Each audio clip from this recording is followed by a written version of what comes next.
Hello and welcome to the CDO Magazine interview series. I am Derek Strauss with Gavroche, and we are partnering with the CDO Magazine and MIT CDO IQ Symposium and the International Society of Chief Data Officers in a series of interviews. And today I have the pleasure of talking with Peter Serenita, the Chief Data Officer of Scotiabank. Peter, welcome. Hi, Derek. Nice to see you.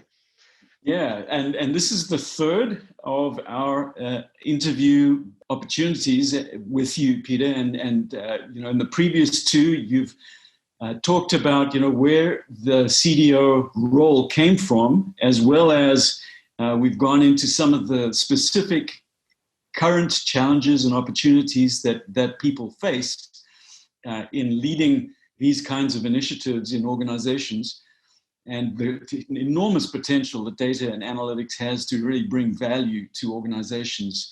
Now, in this particular interview, we're going to focus on the next frontier. We're going to look into our crystal balls and specifically into taking your perspective, Peter, as a pioneer in this area who's had the benefit of hindsight and can really look into the future and start examining in a bit more depth what's coming up on the horizon. I guess to get us started, just what ethical considerations are being given to the use of data and new technologies being deployed with financial institutions? Yeah, thanks, Derek. This is an extremely important topic, especially in the banking industry, right? One of the things in the early banking days, right, was customer trust.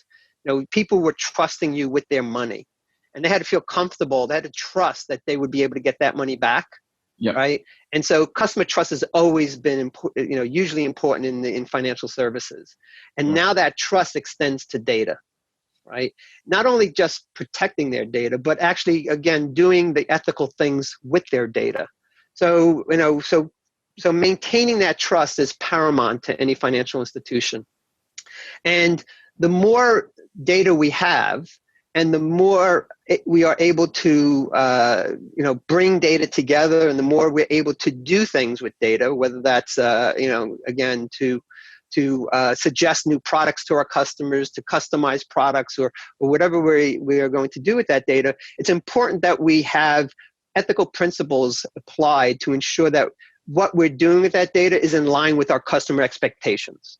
And Yeah. so, and that it is, I'll say, the good news on that is when data was locked in those individual silos, this was never a topic because the data was trapped. You really had no opportunity to really do anything with data other than maybe some operational processes. But now that, the data world has really advanced to provide and to make data more valuable internally to our businesses, to our customers themselves. Now this has come to the forefront of saying, okay, we now need to recognize that it's important that we are viewed as custodians of that data and that we're doing the right things with it. So at Scotia, we've developed a number of data ethics principles that we apply now to say, okay, let's apply these principles to determine, yes, this is a good use of data. This is an ethical use. This is something our customer would say, yes, I'm okay with this. And so it's really important that we have those guide rails and that we have the process to ensure that they're applied. Yeah, I mean, data ethics has become such a big topic. I mean, you can't really go to a conference these days without having data ethics as being one of the big topics. And I think it's really caught a lot of data professionals by surprise. As you say, prior to data being kind of freed up out of the locked-in kind of scenario that we had before, where it was locked in these application systems, it was never really, something that was even on the horizon for people to get concerned about. But all of a sudden, as the data gets more and more freed up and more available, all of a sudden it's, whoa, Absolutely. we're going to do this ethically. Absolutely. And I would say that the industry, again, credit the industry in recognizing that this is something important to deal with. But I also want to stress one other point here. We specifically use the words data ethics because Yeah. sometimes we think of it as AI ethics, Right. right? But, AI ethics is just a subcomponent of that. There are a lot of other things we do with data that really aren't about analytics.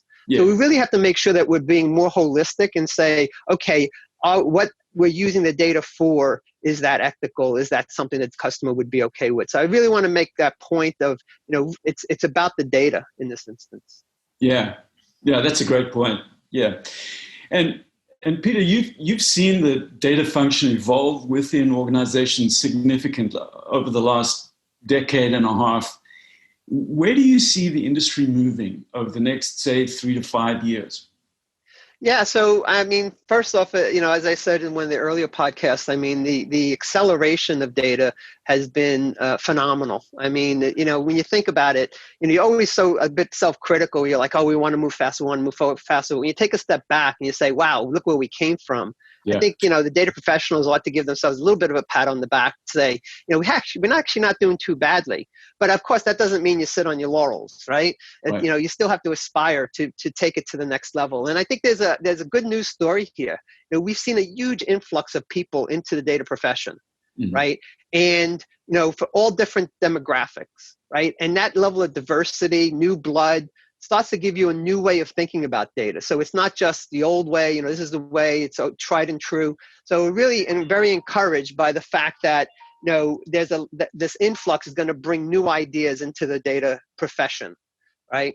The other thing to think about is how data has continued to evolve to become much more front stage in terms of the customer, the business process. Yeah. And so think about, data was previously relegated, I'll say, and this is probably not a great word to use, relegated to a very operational process. Now, this is how I settle a trade. This is how I pay interest, but now data has been unleashed to do a lot more very interesting things, right? And you could see that in the way the data was positioned in companies, right? Originally, it was positioned under I said earlier, IT function. Then it was pulled out, and then it was positioned under a risk function. Now we've seen it move into the business function. So now the businesses are fully engaged to again look at the customer side of things. And I think that evolution is going to continue. And again, if people a lot of times will say, where should data be? Should the CDO report to the CEO? And and I think about that a lot. And I'm not so sure that that's the final resting place of the CDO. But I do think what we're seeing is, again, moving more towards becoming a business driver. Okay.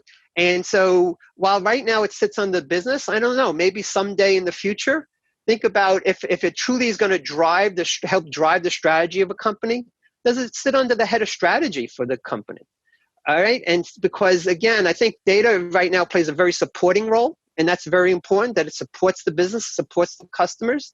But at some stage, will data actually be the strategy? Or will it really, drive the strategy? And then I think it really starts that really elevates data to the next level.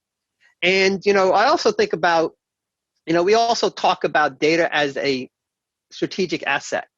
Mm-hmm. Okay. But, will someday data actually be on the balance sheet? Will it be valued so much that you're able to put a number on it? I mean, we're seeing the beginnings of that. You see data, you see company acquisitions. Some companies are acquired purely for the data that they have, the richness of the data they have. So it must be worth something, right? So I think that's what we're going to start to see, is that shift from a supporting function to actually such a driver to the strategy. Yeah, that's certainly really interesting. And something's always fascinated me.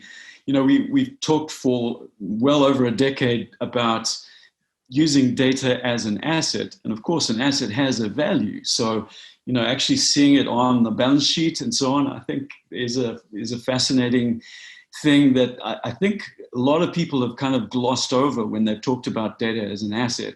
And I appreciate what you just highlighted there, in terms of the future. I think we, as a group of professionals, I think the closer we get to achieving that, I think the better, because that really cements into the fabric of the organization, the need to focus on data more and to treat it, with the respect that it deserves. So. Yeah, great conversation, Peter, thank you so much for your insights. Really appreciate these three podcasts that we've done together, and look forward to continuing to have your input as a leader in the space of chief data officers in our community. And so thanks again for joining me today. My pleasure, Derek. Yeah, and for those of you who've been watching us, please continue to visit the cdomagazine.tech for additional interviews, and have a long life as a chief data officer.